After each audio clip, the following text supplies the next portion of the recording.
malam Ibu. Alhamdulillah ini baik. Nah, tema kita kali ini adalah akan membahas pentingnya sertifikat halal bagi UMKM.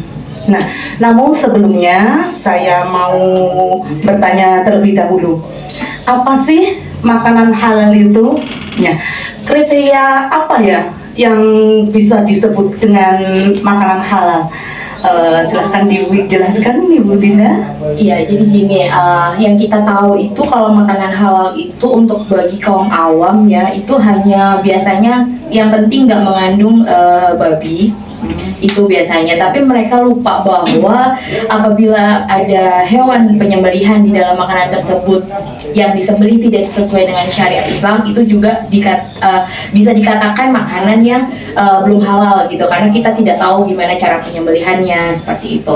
Ada yang ayam itu disembelih tidak sesuai dengan syariat, misal tidak langsung mengenai leher itu, urat nadi, tapi ada yang cuma ditusuk aja, yang penting dia mati terus diolah seperti itu. Nah, itu kriteria yang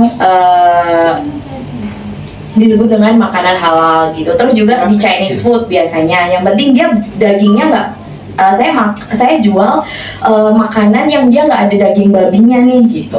Tapi di situ ada angciu, terus makanan Jepang biasanya ada mirin, nah kayak gitu.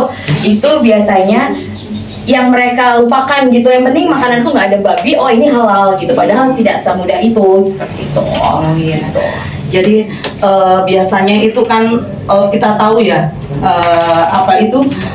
Ya, biasanya kita lihat hanya di kemasan, oh ini mengandung babi atau tidak kan gitu ya. Atau enggak bisa nih gini, kayak misalnya kita makan nih di tempat makan, jualannya cuman ayam, sapi, aman nih, nggak ada halal gitu. Padahal dia nggak tahu saus-saus yang digunakan itu apakah sudah bersertifikat halal atau belum. Terus angcu juga sejenis kayak alkohol sedikit gitu kan.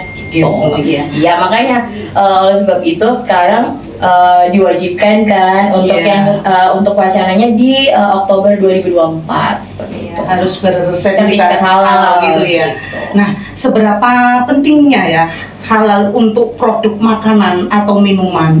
Nah, untuk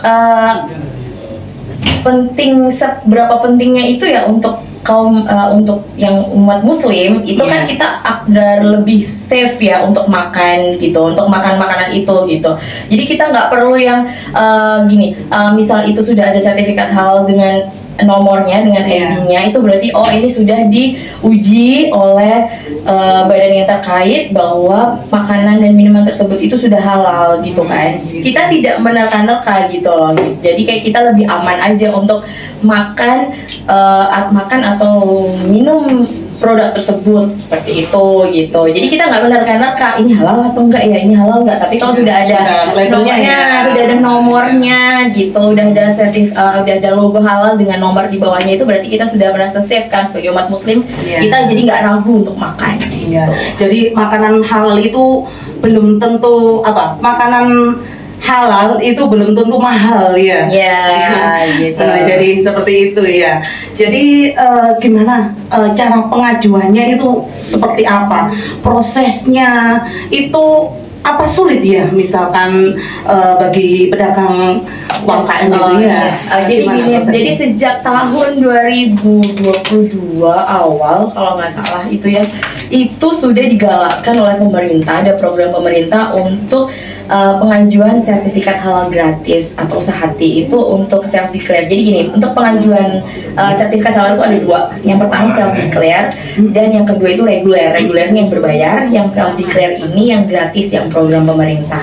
Nah, sudah digalakkan dari tahun 2022 karena nanti di Oktober 2024 ini diwajibkan untuk semua pedagang, semua makanan yang dikonsumsi diedarkan di masyarakat itu sudah harus bersertifikat halal gitu. Jadi makanya pemerintah memberikan fasilitas nih gitu. Jadi kan kalau orang-orang biasanya orang-orang yang malas untuk mengurus pengajuan itu kan karena kan ribet, berbayar gitu kan. Nah, ini pemerintah udah ngasih gratis gitu. Jadi dimanfaatkan gitu, dimanfaatkan untuk UMKM supaya untuk mengajukan seperti itu. Yang awal itu cuma 1 juta, terus karena banyaknya pengajuan akhirnya tambah akhirnya yang kemarin 4 juta, tapi sudah habis dan mungkin akan wacananya akan dibuka lagi gitu untuk kuotanya gitu. Gitu ya. Jadi Iya. biayanya tidak ada ya, gratis ya. Dengan syarat dan ketentuan berlaku dengan UMKM ya, dengan Iya.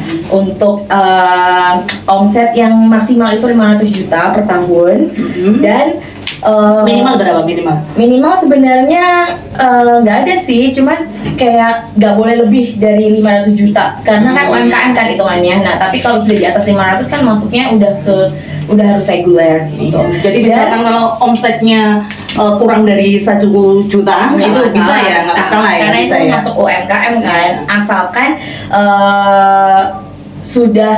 sudah beroperasi dalam waktu 1 tahun. Itu Bisa produknya, jenis produknya itu produk kering atau makanan yang kering atau makanan yang apa itu kayak kue atau gimana itu? Nah, itu atau kalau semuanya. Nah, kalau untuk self declare ini saya bicara self declare karena kalau teman-teman penyuluh yang lain juga kita fokusnya ke self declare gitu. Jadi untuk self declare itu justru makanan-makanan yang low risk. Jadi kayak misal berbahan-bahan nabati gitu, kayak misal apa ya, kue kering. Iya. Nah, kue kering itu kan kebanyakan bahan yang digunakan itu sudah berkemasan gitu ya, kayak tepung terigu, gula, apa ya, telur kan nabati. Nah, telur nabati itu kita tidak perlu untuk sertifikat, tidak perlu menggunakan yang bersertifikat halal gitu, karena kan tanpa pengolahan gitu. Jadi yang diperlukan bahan-bahan yang diperlukan harus ada sertifikat halal itu yang melalui proses pengolahan.